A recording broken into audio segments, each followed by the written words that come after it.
You want to hear all the things I tried? I've tried EMDR, ketamine, CBD oil, energy healing, dozens of medications. I've had about half a dozen therapists. Neurofeedback. I've been in 2 inpatient programs that were kind of like a rehab for people with mental health issues. I've been hospitalized. I had shock therapy. And I was like, I can't believe they even do that anymore.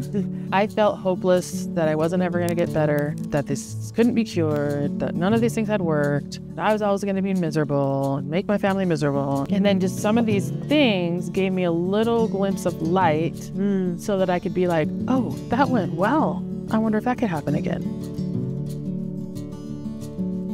This is my friend Rachel Galvez. She and I have known each other for a couple of years, and she's never been a client of mine. We met in the neighborhood and we volunteered together.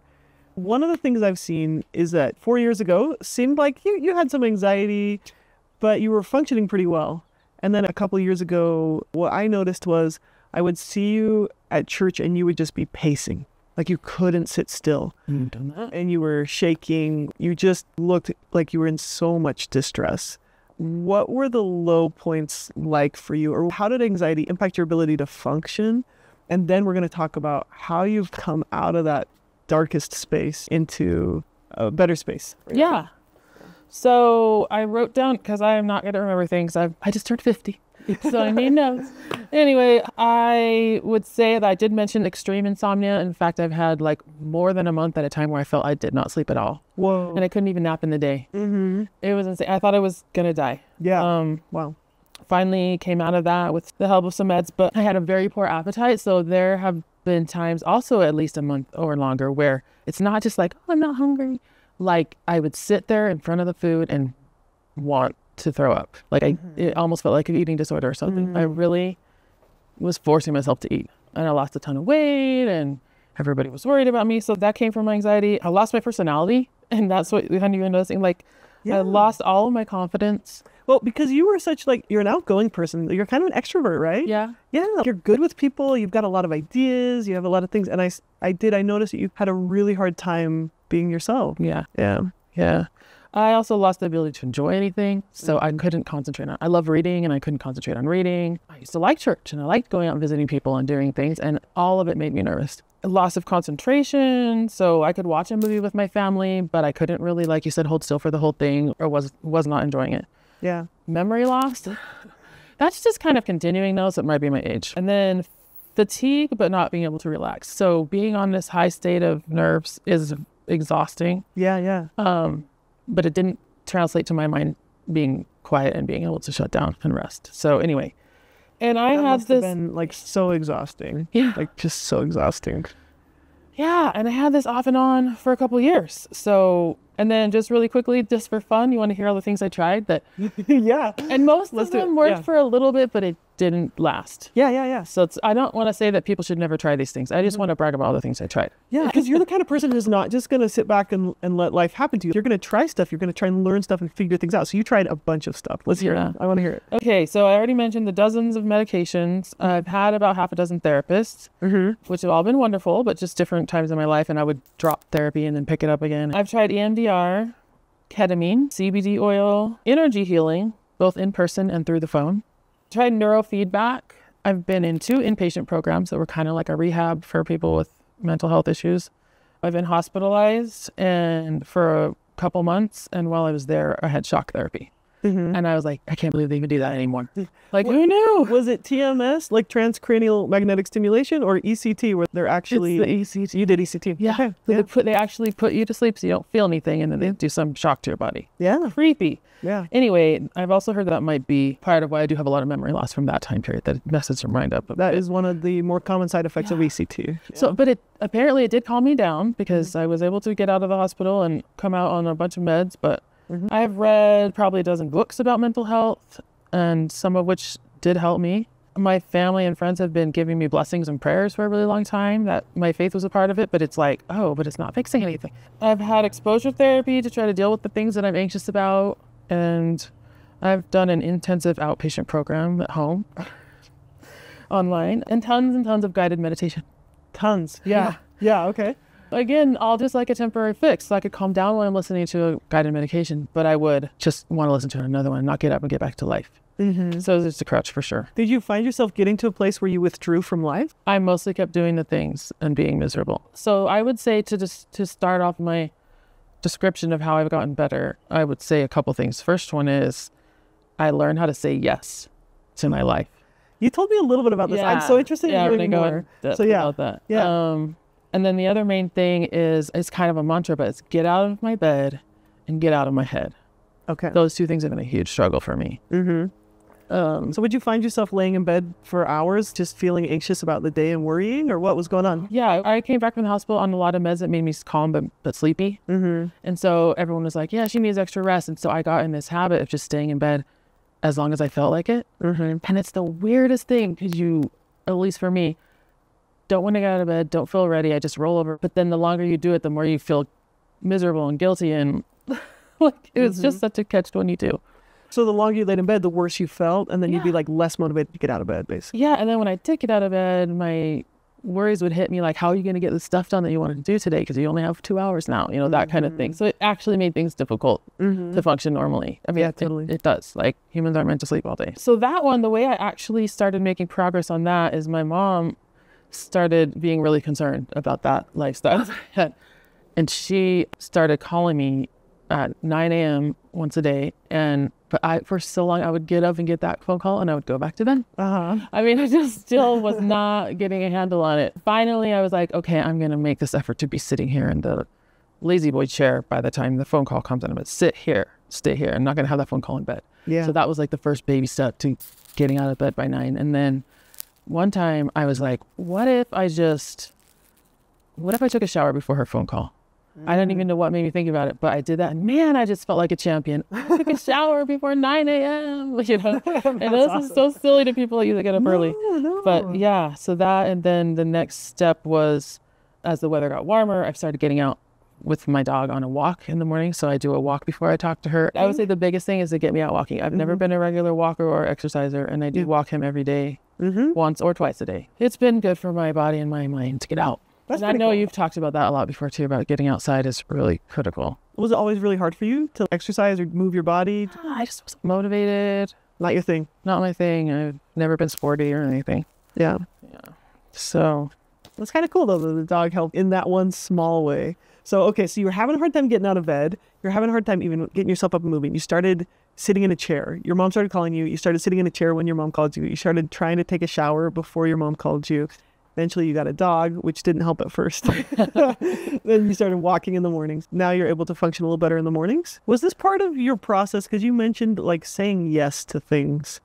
I think this is the beginning of it. Okay. Saying yes to the morning and being like, okay, I can do this. Like, this is a part of life that most people have already figured out how to accept, and like I can accept the morning. And then I do not know where I read this, some article in some magazine that I was reading where the person said, I try to say yes as much as I can. And I just laughed. I was like, that's silly. Like, that's ridiculous. Who would do that? And I realized that I say no a lot. And sometimes it's literally no, I will not do that. Yeah. And most of the time it's I'll do this kicking and screaming and complaining. So I've just been a really big complainer, a really negative thinker. And so, but I was like, what if I said yes more often? What would that be like? And so I just started exploring that. And for example, I will complain about the seasons changing because I have to get out different clothes.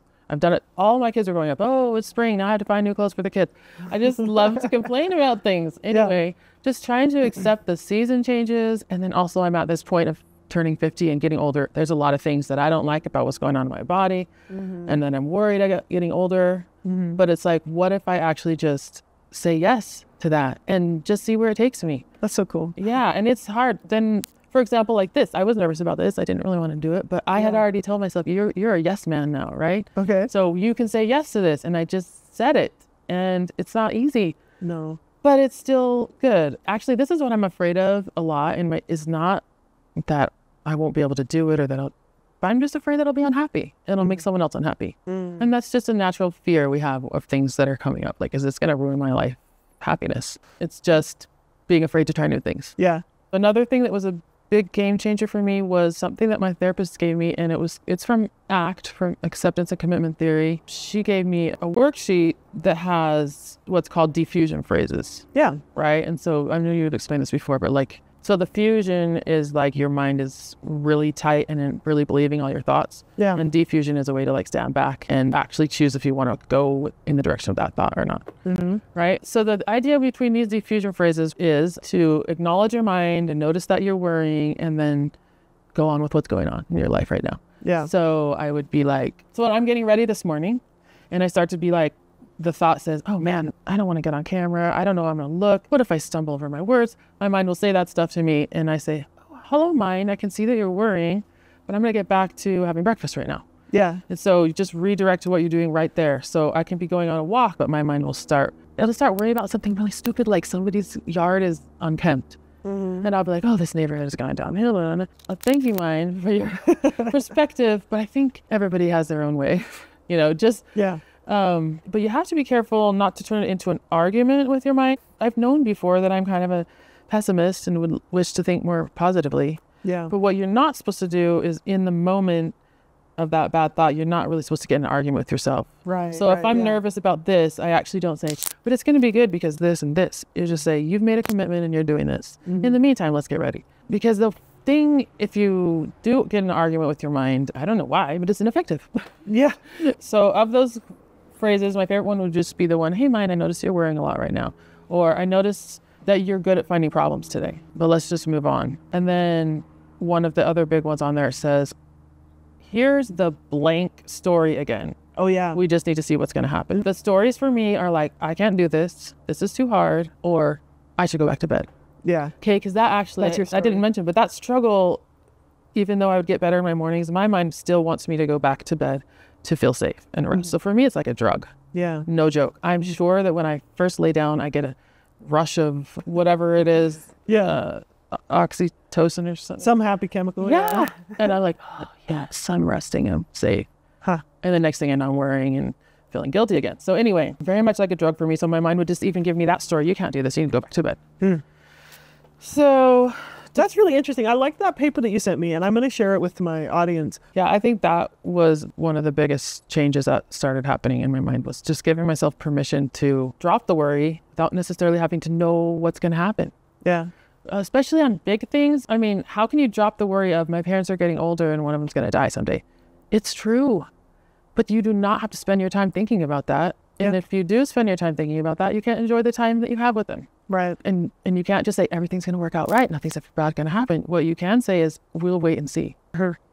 And that is another thing where my faith comes into play, because on the big things, I can barely believe that I'm going to be okay when one of my parents dies. Like, that's really hard for me to grasp.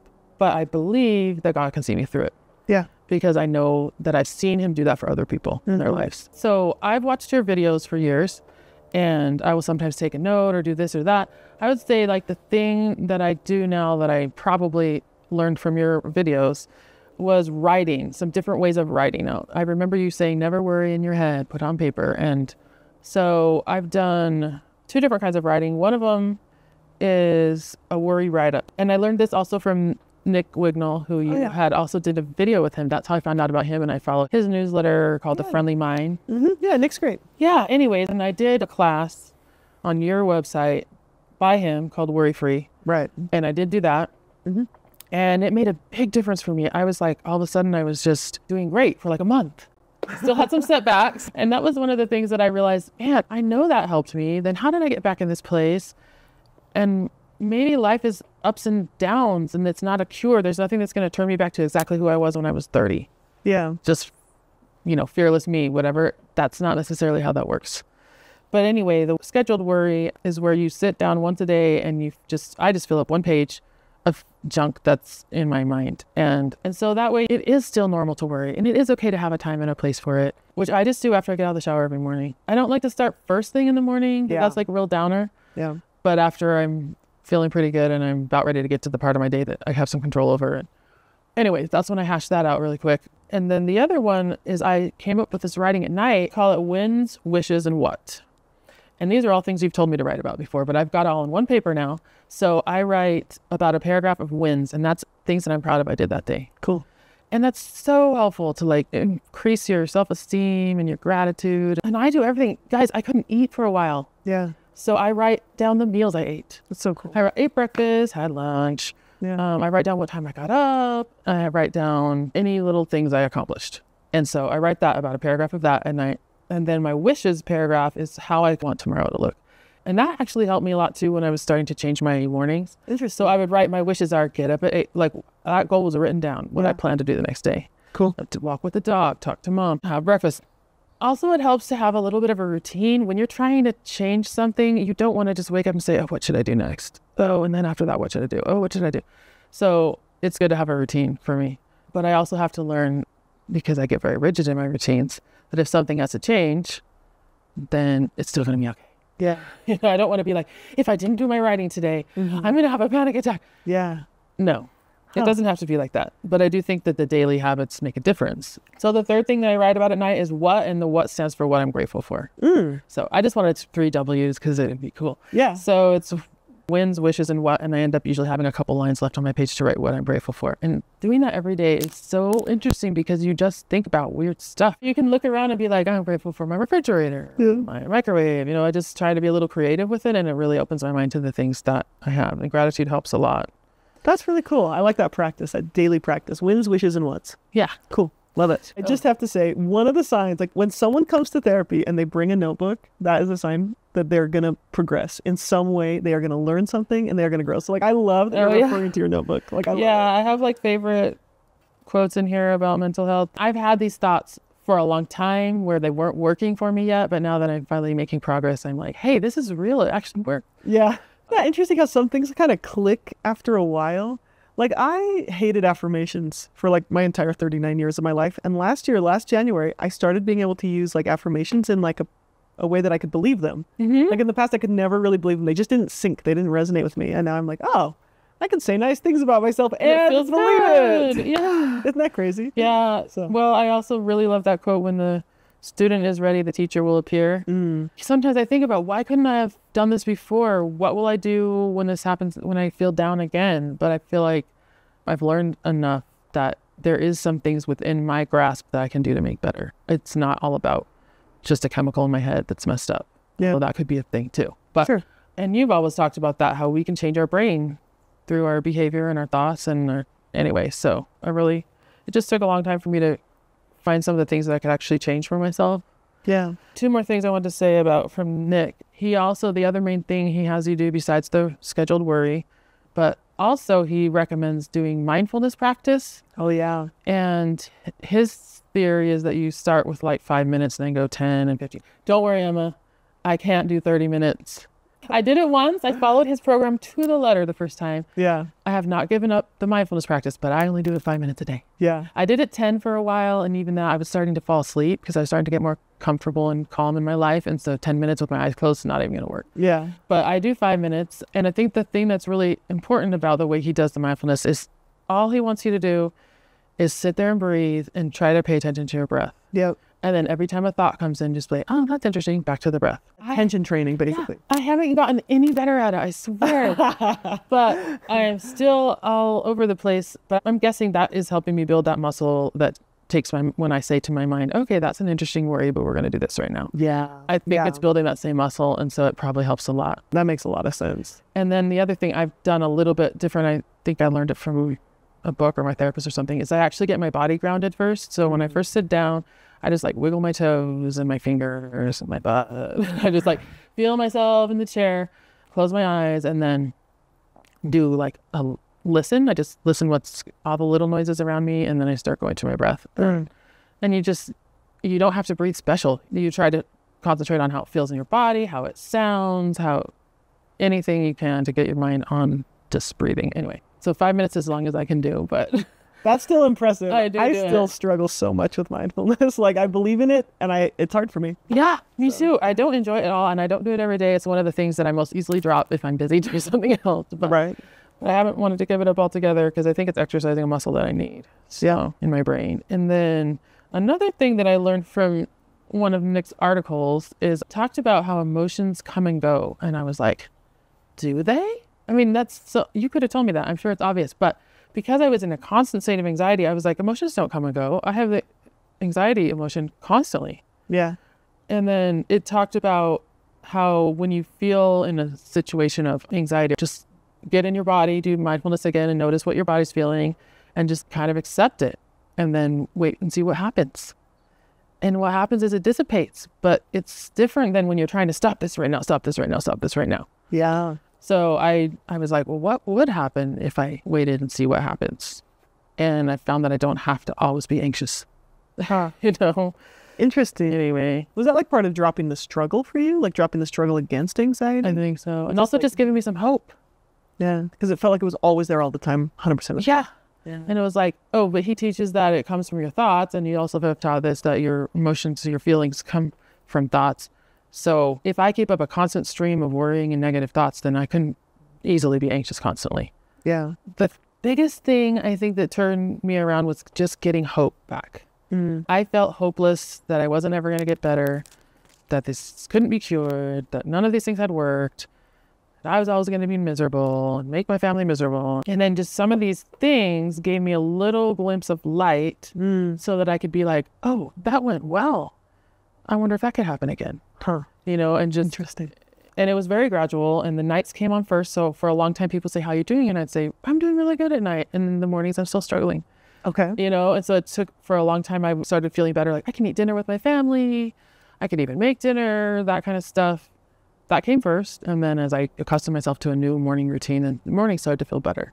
I also wondered, when is this just going to hit me again? When am I going to fall down again? When am I going to feel anxious again? And I feel like I have enough hope and enough skills now that when something hard hits me and I feel like falling back again, I know it doesn't have to be permanent. That's cool. Yeah. I love it. But I also really like the phrase that you've all heard before, let go and let God. I'm a control freak and I had to let some of that go and just see how things play out.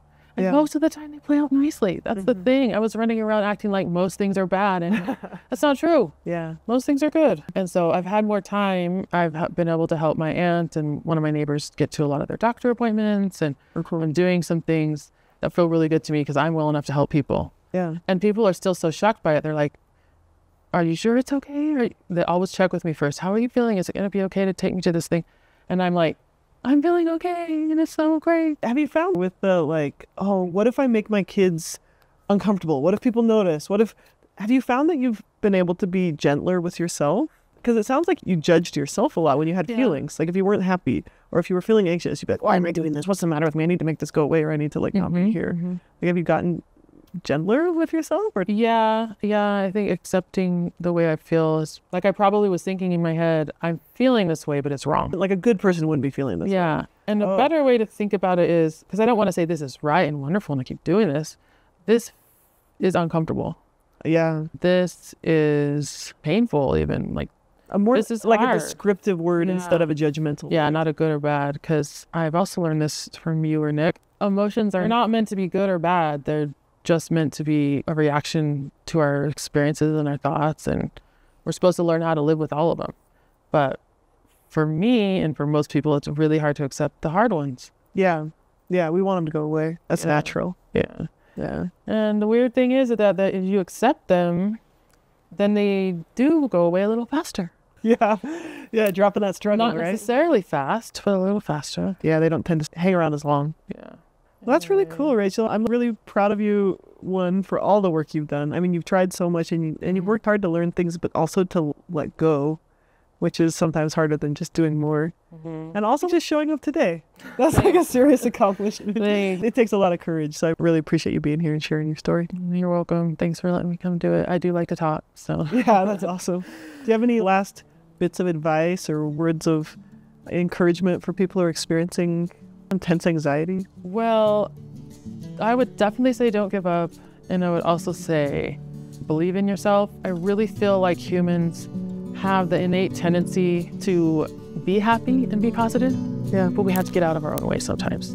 So I had this idea that I was a pessimist and I couldn't be happy. Well, actually, when I break that habit of constant pessimistic thinking, I just find natural happiness in the littlest things. That's cool. I mean, I'm just shopping and cooking and eating, but it feels great because I'm not worried about it all the time. Yeah. So I think we really do have the ability to be positive if we can learn how to break the negative habits. It's awesome. Well, cool. Thank you so much for being here. Really appreciate it. No problem. Yep. To all of you out there, thanks for being here. Take care.